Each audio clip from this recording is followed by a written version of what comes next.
গভীর জঙ্গলের মাঝে গর্জন তুলে হাঁটত এক বিশাল হাতি গজেন্দ্র। তার গায়ের ধুলোই যেন আকাশ অন্ধকার করে দিত। গাছের ডাল ভাঙা, ঝর্ণার পথ রোধ করা, ছোট প্রাণীদের পিষে ফেলা সব ছিল তার রোজকার অভ্যাস।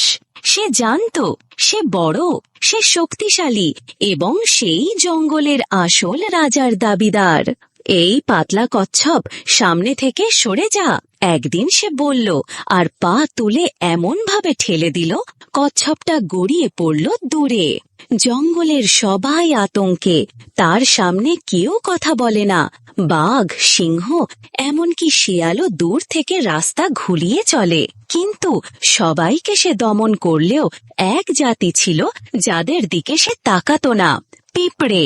ওরা কি বা করবে, আমি তো এক পায়ে 1000টা মেরে ফেলতে পারি, সে বলতো। জঙ্গলের এক কোণে ছিল পিঁপড়েদের রাজ্য।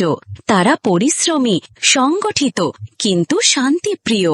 কিন্তু হাতির অত্যাচার এতটাই বেড়ে গিয়েছিল যে পিঁপড়ে দলনেতা ভীম পিঁপড়ে একদিন বলল, আর নয়, আমরা ছোট হতে পারি, কিন্তু একসাথে হলে হাতিও কাঁপে। সব পিঁপড়ে একজোট হলো। শুরু হলো পরিকল্পনা, কিভাবে শাস্তি দেওয়া যায় এই অহংকারী হাতিকে। এটা কোনো যুদ্ধের গল্প নয়, এটা প্রতিশোধের গল্প। আর প্রতিশোধ হতে যাচ্ছে নীরবে, অদৃশ্যভাবে। জঙ্গলের সবাই ঘুমিয়ে পড়েছে, শুধুই জাগছে পিঁপড়েদের একটি বিশাল দল। তাদের চোখে ঘুম নেই, জলে শুধুই প্রতিশোধের আগুন। ভীম পিঁপড়ে বলল, কাল দুপুরে হাতি যখন ঝর্ণায় স্নান করতে যাবে, আমরা তখন তার সুরে উঠে যাব।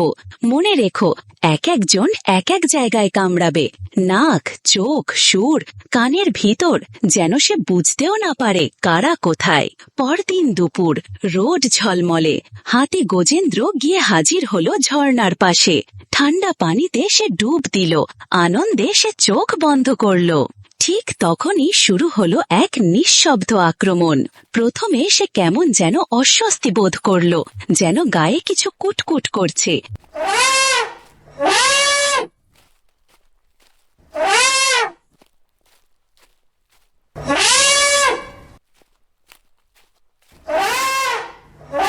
তারপর হঠাৎ কে কে কামড়াচ্ছে আমায়। তার সুর জ্বলছে, চোখে পানি।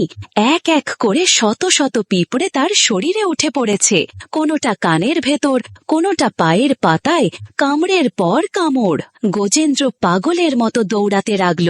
গাছে ধাক্কা, পানিতে ঝাঁপ, কাদা ঘষাঘষি, কিছুতেই কিছু হয় না।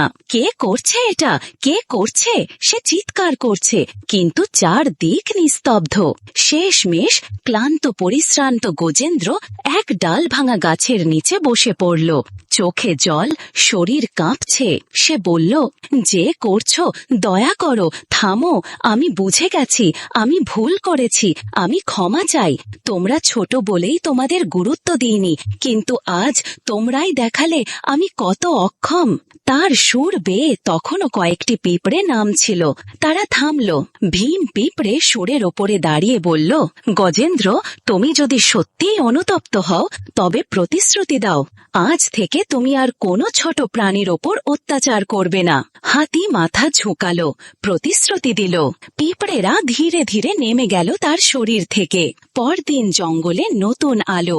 হাতি গজেন্দ্র এখন আর আগের মতো গর্জায় না, বরং সে এখন রাস্তা ছেড়ে দেয় পিঁপড়ের সারি দেখে।